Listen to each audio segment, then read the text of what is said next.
Lebaran. Tahun baru kan?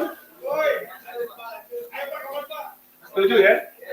Ya nanti kita jadwalkan biar Pak Ali yang urus. Sabar. Kan kalimatnya pasti tuh. Pada saatnya pasti KPK laksanakan.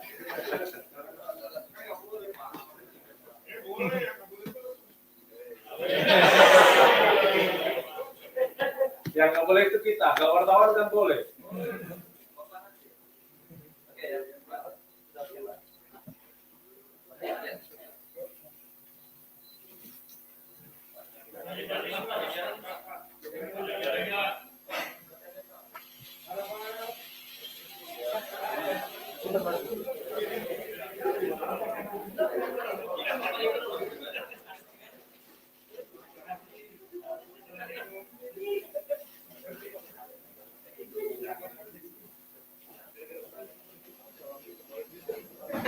Oke, sudah ya.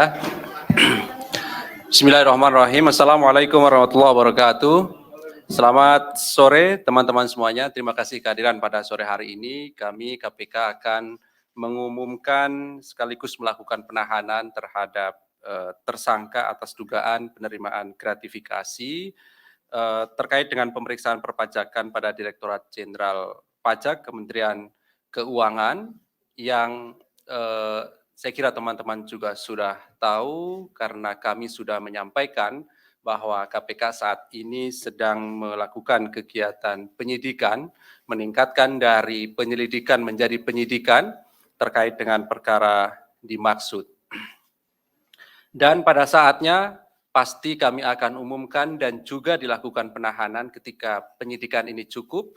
Oleh karena itu, tadi pagi juga sudah kami sampaikan hari ini penyidik memanggil dan memeriksa tersangka sekaligus juga melakukan penahanan yang kemudian kami juga akan sampaikan konstruksi perkara secara singkat, kemudian juga apa yang disita dari proses penyidikan selama ini, termasuk kemudian pasal yang diterapkan.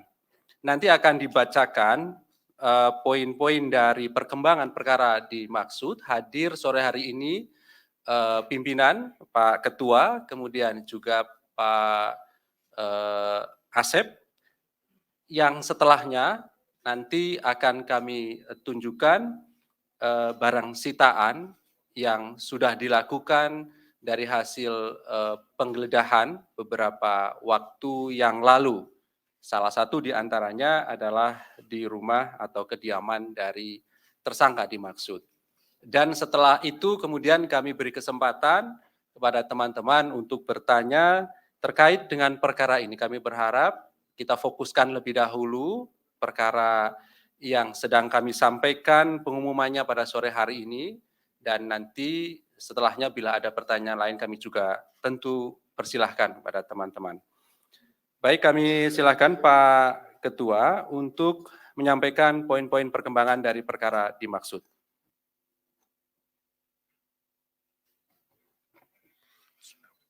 Assalamualaikum warahmatullahi wabarakatuh.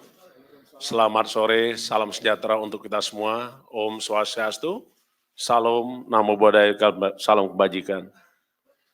Yang saya hormati rekan-rekan media, jurnalis, wartawan, dan dimanapun rekan-rekan yang mengikuti pemberitaan hari ini, khususnya di dalam KPK menyampaikan pertanggungjawaban kepada publik tentang kinerja-kinerja yang telah dilakukan KPK.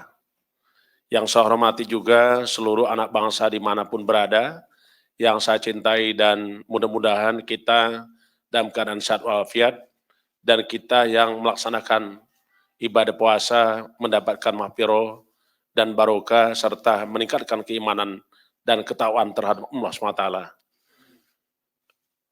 Pada sore hari ini kami ingin menyampaikan perkembangan penanganan perkara dugaan tindak pidana korupsi berupa penerimaan gratifikasi dan atau yang mewakilinya yang dilakukan oleh penyelenggara negara dalam rangka atau terkait dengan pemeriksaan perpajakan pada Direktorat Jenderal Pajak Kementerian Keuangan Republik Indonesia.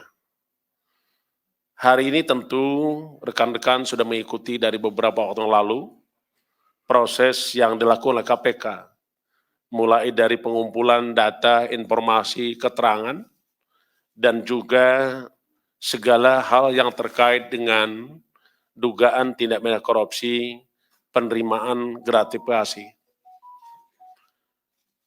Yang tentunya rekan-rekan bisa mengikuti kembali apa yang telah dilakukan KPK. Berdasarkan laporan masyarakat yang kemudian diolah, ditelaah, dan dilakukan kajian oleh KPK, data-data tersebut menunjukkan ada suatu peristiwa pidana. Dan peristiwa pidana tersebut adalah berupa peristiwa tindak pidana korupsi. Dari hasil penyelidikan, KPK menemukan adanya alat bukti yang cukup, yaitu telah terjadi suatu peristiwa pidana tindak pidana korupsi. Dan KPK terus bekerja keras untuk mengumpulkan bukti-bukti dan rangka mengungkap terangnya peristiwa pidana tersebut. Dan pada akhirnya kita menemukan tersangka. Dan sore hari ini kami sampaikan dan umumkan tersangkanya sebagai berikut. Saudara RAT, Pegawai Negeri Sipil pada Direktorat Jenderal Pajak Kementerian Keuangan Republik Indonesia, dan selaku penyidik Pegawai Negeri Sipil sejak tahun 2005. Untuk kepentingan penyidikan, tersangka RAT dilakukan penahanan selama 20 hari pertama, terhitung mulai tanggal 3 April 2023 sampai dengan 22 April 2023, yang penahanannya dilakukan di Rumah Tahanan Negara KPK pada Gedung Merah Putih. Adapun konstruksi perkara sebagai berikut. RAT resmi diangkat sebagai penyidik Pegawai Negeri Sipil PNS dari tahun 2005. Di antaranya memiliki kewenangan antara lain melakukan penelitian dan pemeriksaan atas temuan perpajakan dari wajib pajak yang tidak sesuai dengan ketentuan. Di tahun 2011, RAT diangkat dalam jabatan selaku Kepala Bidang Pemeriksaan, Penyidikan, dan Penagihan Pajak pada kantor wilayah Direktorat Jenderal Pajak Jawa Timur I. Dengan jabatannya tersebut, diduga RAT menerima gratifikasi dari beberapa wajib pajak atas pengkondisian berbagai temuan pemeriksaan di bidang perpajakannya. Selain itu, RAT diduga memiliki beberapa usaha, yang satu diantaranya PT AME, yang bergerak dalam bidang konsultasi terkait dengan terkait dengan pembukuan dan perpajakan. Jadi RAT punya pekerjaan yang bergerak di bidang jasa konsultasi terkait dengan pembukuan dan perpajakan. Adapun pihak yang menggunakan jasa PT AME adalah para wajib pajak yang diduga memiliki permasalahan pajak, khususnya terkait kewajiban pelaporan pembukuan perpajakan pada negara melalui Direktorat Jenderal Pajak. Setiap kali wajib pajak mengalami kendala dan permasalahan dalam proses penyelesaian perpajakannya, RAT diduga aktif merekomendasikan untuk konsultasi dan koordinasi dengan PT AME. Sebagai bukti permulaan awal, tim penyidik menemukan adanya aliran dana atau uang gratifikasi yang diterima saudara tersangka RAT sejumlah sekitar 90.000 US dollar yang penerimaannya melalui PT AME, dan saat ini pendalaman dan penelusuran terus dilakukan. Tim penyidik juga melakukan penggeledahan di rumah kediaman RAT yang beralamat di Jalan Simpruk Golob, Jakarta Selatan. Di dalam pelaksanaan penggeledahan tersebut ditemukan beberapa barang berharga berupa dompet, ikat pinggang, jam tangan, tas, perhiasan, dan sepeda, serta uang dengan pecahan mata uang rupiah. Di samping itu turut diamankan juga sejumlah uang sebesar 32,2 miliar yang disimpan oleh RAT dalam safety deposit box di salah satu bank dalam bentuk pecahan mata uang berupa dolar Amerika Serikat, mata uang dolar Singapura, dan mata uang euro. RAT disangkakan atas perbuatannya melanggar pasal 12B besar Undang-Undang Negara Republik Indonesia nomor 31 tahun 1999 tentang pemberantasan tindak pidana korupsi, sebagaimana telah diubah dengan Undang-Undang Republik Indonesia nomor 20 tahun 2001 tentang perubahan atas Undang-Undang 31 tahun 1999 tentang pemberantasan tindak pidana korupsi. KPK memberikan fokus khusus pada korupsi di sektor pelayanan publik ataupun keuangan negara. Sebagaimana pernah kami sampaikan bahwa KPK memang memiliki fokus area pemberantasan korupsi. Di antaranya tata niaga dan bisnis, pelayanan publik, reformasi birokrasi dan penegakan hukum, termasuk juga sumber daya alam, dan juga tentang korupsi yang terkait dengan praktek-praktek kegiatan politik. Karena itu, KPK terus bekerja keras untuk melakukan kerja-kerja cerdas, kerja-kerja pemberantasan korupsi. Kita memahami bahwa begitu banyak modus operandi daripada korupsi. Yang kita sangat sadar bahwa korupsi telah merampas hak-hak rakyat, merampas hak kita semua.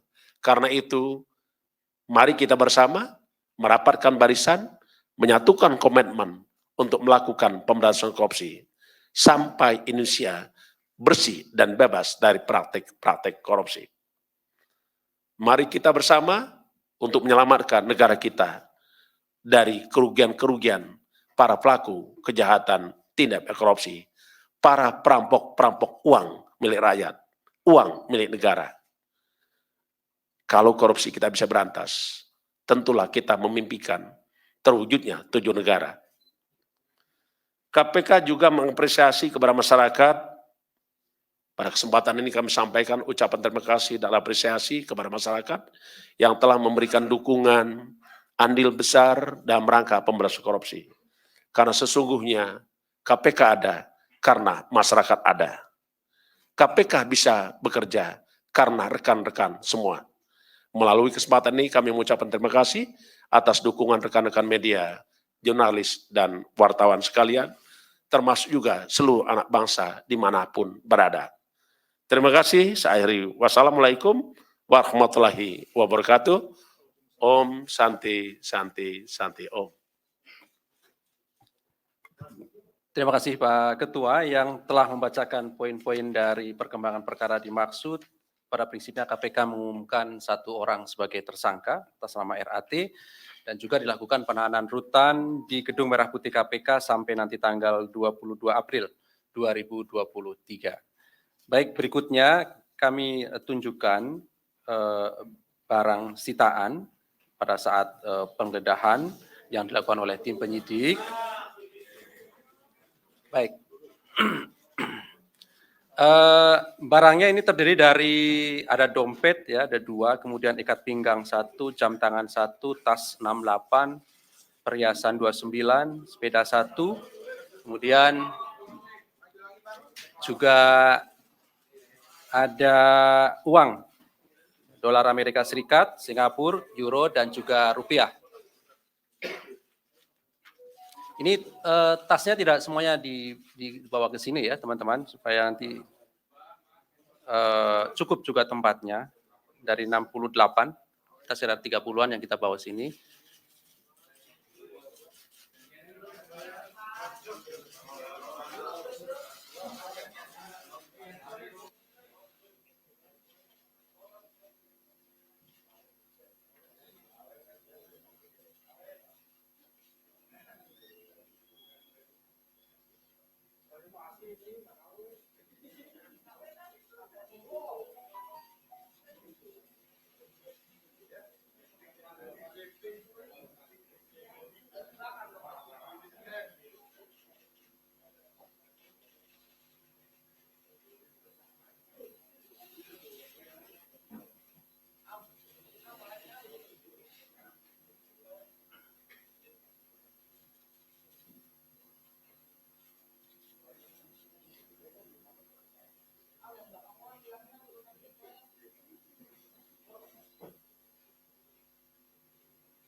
Tekanan. Oke.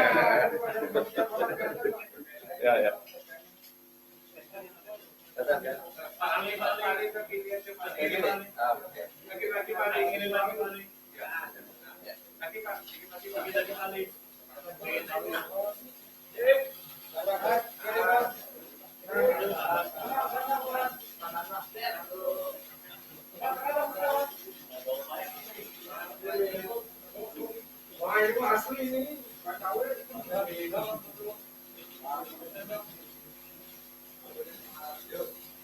Oke, cukup ya. Oke.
Oke, baik, terima kasih.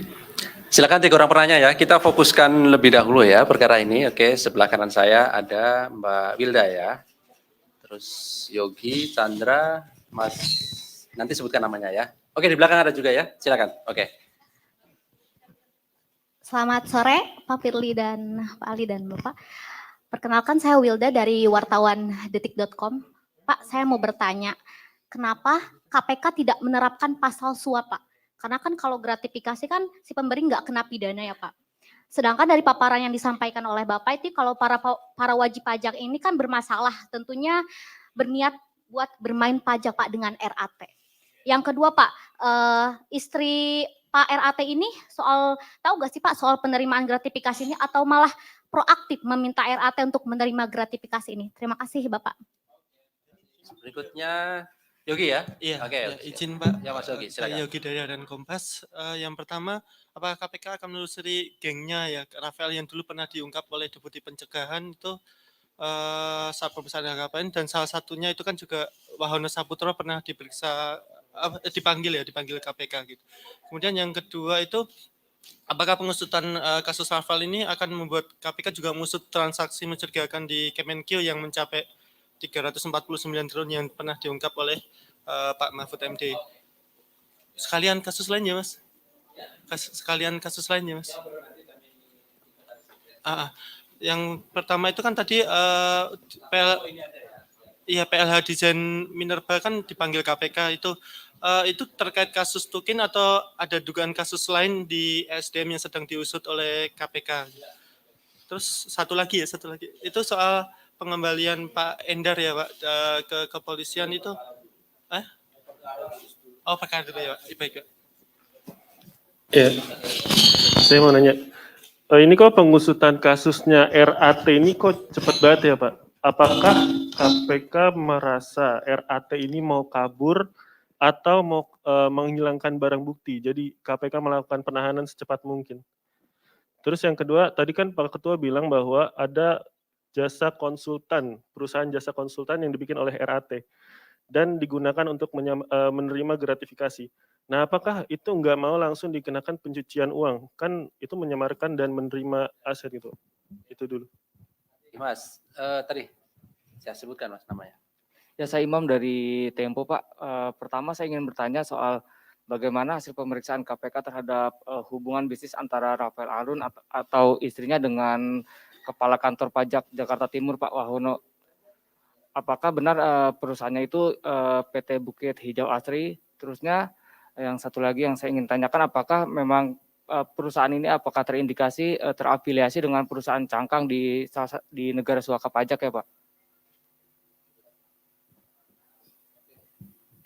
Halo, Pak, saya Salman dari Majalah Gatra. Ingin bertanya soal keterlibatan artis berinisial R, apakah KPK juga akan mengembangkan kasus ini ke arah sana? Terima kasih.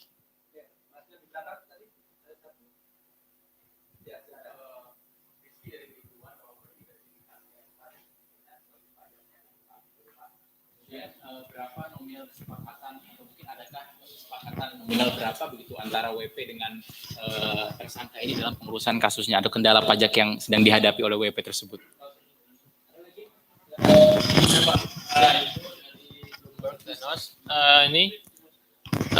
Tadi kan Pak Firly bilang maksudnya RAT ini disangkakan sama pasal ini ya, tindak pidana korupsi ya, dan gratifikasi ya. Nah, apakah ada KPK ini kenapa enggak mungkin ada indikasi pencucian uang nggak? Kenapa enggak ada pasal kenapa enggak disangkakan pasal TPPU gitu, RAT ini? Kan ada indikasi juga ya. Terima kasih.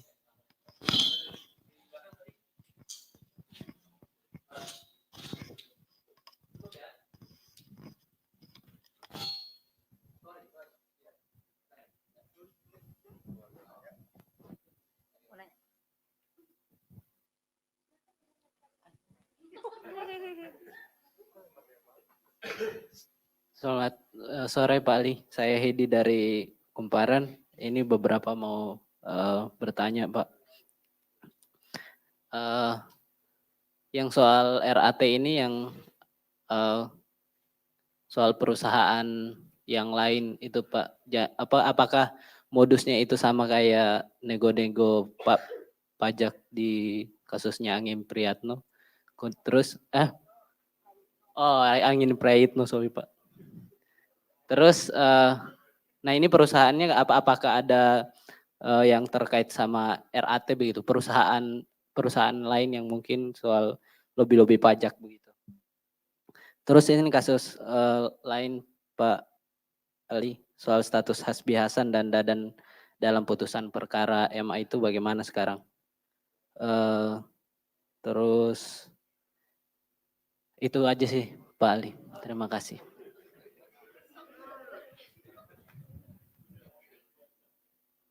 Masih ada lagi, silakan.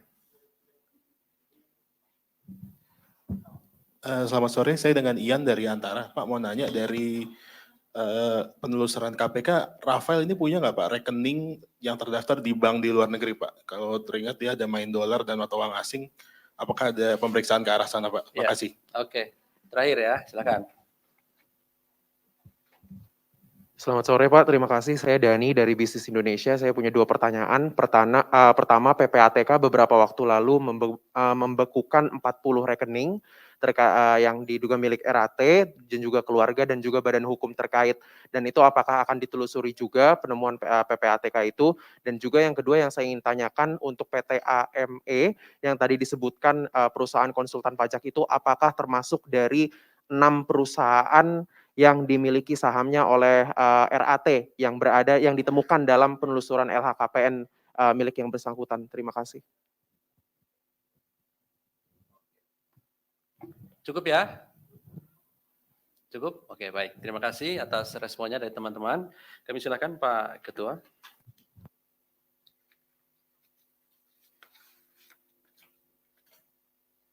Ya, terima kasih atas respon rekan-rekan semua. Cukup banyak juga yang bertanya, ini adalah membuktikan bahwa rekan-rekan memang peduli dengan KPK. Dan saya selalu mengingatkan bahwa rekan-rekanlah yang membuat salah satu Indonesia ini bisa jadi cerdas. Karena salah satu tujuan negara itu adalah mencerdaskan kehidupan bangsa. Rekan-rekan wartawan, jurnalis, media ikut di dalamnya. Untuk itu saya ucapkan terima kasih. Yang pertama tentu penanganan perkara RAT ini belum selesai sampai di sini. Kita masih perlu bekerja keras untuk melakukan pemeriksaan terhadap setiap pihak, apakah itu korporasi, apakah itu orang-orang per orang, yang ada hubungannya dengan saudara RAT. Tentu nanti kita akan lakukan pemeriksaan, pemanggilan terhadap para pihak tersebut. Yang pasti adalah kita akan masih terus bekerja keras sampai ini tuntas, setuntas-tuntasnya. Yang berikutnya, kalau tadi ada yang bertanya bagaimana dengan pihak lain, terutama dengan istrinya, tentulah ini sebagaimana yang kita pahami bahwa penyidikan ini masih berlangsung. Penyidikan adalah serangkaian tindakan penyidik, sebagaimana diatur dengan undang-undang dan acara, untuk mencari mengumpulkan keterangan dan bukti-bukti. Yang dengan bukti-bukti tersebut dapat membuat terangnya suatu peristiwa pidana dan kita menemukan tersangka. Nah ini masih berkembang. Apakah nanti ada tersangka lain setelah RAT ini? Pasti KPK akan menyampaikan kembali kepada rekan-rekan. Yang berikutnya tadi ada pertanyaan terkait dengan penahanan. KPK selalu saya sampaikan bekerja dengan prinsip menjunjung tinggi asas-asas pelaksanaan tugas pokok KPK. Yang pertama adalah memastikan adanya kepastian hukum. 2, menegakkan keadilan, proporsionalitas, transparan, demi kepentingan umum, dan juga menjunjung tinggi hak asasi manusia. Penahanan itu adalah salah satu bentuk penempatan seseorang di tempat tertentu untuk kepentingan penyidikan, penuntutan, dan peradilan.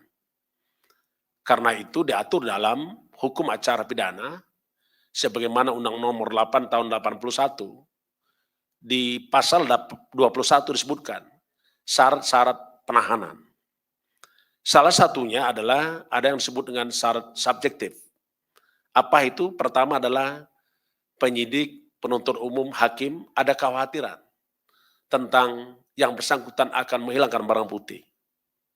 Yang kedua, ada kekhawatiran juga bahwa dia akan menghalangi tindak pidananya. Yang ketiga, tentulah kita khawatir bahwa bisa saja tersangka RAT dengan begitu kekuatannya, fasilitas yang dia punya, bisa saja kita punya kekhawatiran dia melarikan diri. Itu syarat-syarat subjektif sebagaimana diatur dalam syarat-syarat penahanan. Sebagaimana pasal 21 Undang-Undang nomor 8 tahun 81 tentang hukum acara pidana. Di samping itu, ada juga syarat objektifnya. Syarat objektifnya disebutkan di situ adalah bahwa perbuatan pidana tersebut diancam dengan hukuman ancaman lebih dari 5 tahun. Atau 5 tahun atau lebih. Atau ada pasal-pasal tertentu yang memang diatur walaupun ancaman hukumannya kurang dari 5 tahun, tapi dapat dilakukan penahanan. Itulah saya kira yang kita pedomani terkait dengan penahanan seseorang. Saya pastikan bahwa proses hukum di KPK tidak boleh ada cacat hukum. Itu yang pasti. Rekan-rekan sekalian yang saya hormati, tadi juga banyak yang menanyakan apakah ini sampai di sini, apakah masih ada lagi yang harus diperiksa, apakah ini akan terus dikembangkan atau didalami. Prinsipnya namanya peristiwa itu tetap kita akan lakukan penyidikan setuntas-tuntasnya.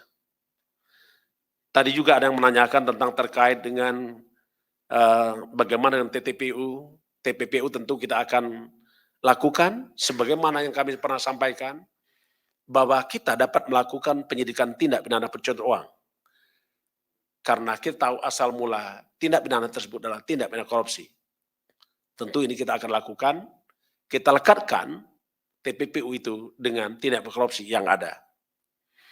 Karena sesungguhnya penerapan tindak pidana TPPU ini menjadi penting karena sesungguhnya dengan TPPU maka kita akan dapat meningkatkan aset recovery dan dapat juga meningkatkan pendapatan keuangan negara.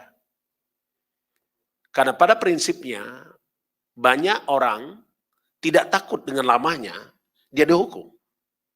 Tapi para koruptor itu sangat takut apabila dia dimiskinkan. Jadi saya pendapat dengan rekan-rekan untuk dikenakan TPPU itu. Tapi nanti kita lihat perkembangan penyidikannya. Selanjutnya tadi juga ada yang menanyakan tentang perkara lain ya. Ini ada yang disebut yang menanyakan tentang perkara lain. Tapi sebelum saya masuk perkara lain, tentu seluruh aliran transaksi keuangan tersangka RAT ini kita lakukan telaahan dan kita uji dengan karena kita memiliki audit forensik, akuntan forensik, dan juga kita bekerja sama dengan para pihak terkait dengan transaksi keuangan. Semua informasi yang kami dapatkan dari berbagai pihak itu kita dalami, tetapi sekali lagi KPK adalah penegak hukum dan pekerjaan-pekerjaannya diuji di peradilan. Jadi kami tidak banyak memberikan statement, pernyataan, tapi KPK terus bekerja dalam rangka memberantas korupsi itu sendiri. Tadi ada perkara lain yang ditanyakan terkait dengan siapa nih? Hasbi ini siapa? Hasbi Hasan. Oh, baik. Terkait dengan Hasbi Hasan tadi yang disebutkan, menurut Pak Ali adalah Sekretaris Mahkamah Agung. Tentu kita lakukan pendalaman, tetap yang pasti adalah setiap orang itu tidak dapat dijadikan tersangka apabila tidak ada bukti. Tetapi KPK terus bekerja dengan menggunakan perangkat-perangkat yang ada. Baik dari tahapan penyidikan, tahap penyelidikan, termasuk juga di fakta-fakta persidangan. Itu adalah rangkaian apakah itu menunjukkan bahwa seseorang melakukan suatu perbuatan. Dengan berdasarkan bukti itu, maka bisa saja seseorang tersebut bisa jadi tersangka. Karena sesungguhnya tersangka adalah seseorang yang karena perbuatannya atau keadaannya berdasarkan bukti permulaan patut diduga selaku pelaku tindak pidana. Jadi ini tunggu saja rekan-rekan, karena KPK sangat terbuka, sangat transparan, tidak ada pekerjaan-pekerjaan KPK yang tidak disampaikan kepada publik. Saya kira itu cukup dari saya. Kalau ada yang lain secara teknis, mungkin Pak Asep yang mau menambahkan, dipersilakan. Cukup, baik. Tidak ada yang nanya tentang ini ya, tentang LHKPN-nya Rafael ini. Karena ada statistik loh. Ya, statistik harta LHKPN-nya Pak Rafael itu ada. Kalau saya lihat di sini kekayaannya tahun 2011 kurang lebih sekitar 20,5 miliar. Di mana beliau tersangka RAT ini di tahun 2011 sampai 2015, dia adalah Kepala Bidang Pemeriksaan Penyidikan dan Penagihan Pajak, Kanwil DJP Jawa Timur 1. Terus berlanjut, tadi sempat saya hitung, sampai 8 tahun itu meningkat sekitar 24 miliar. Di tahun 2019, harta kekayaan mencapai 44,8 miliar. Sedangkan berdasarkan LHKPN tahun 2020 mencapai 55,65 miliar. Jadi ini data yang kita dapatkan, di mana tahun 2019, di mana tahun 2015, di mana tahun 2012, semuanya kelihatan. Jadi ini saya kira sebagai informasi tambahan ke rekan-rekan, cukup ya Pak Ali? Tidak diminta kita kasih. Oke, terima kasih. Saya akhiri. Wassalamualaikum warahmatullahi wabarakatuh. Selamat berbuka puasa. Baik, terima kasih Pak Ketua, terima kasih Pak Asep yang hadir pada sore hari ini dan rekan-rekan semuanya. Kami juga ucapkan terima kasih. Kami akhiri. Assalamualaikum warahmatullahi wabarakatuh. Ya, langsung.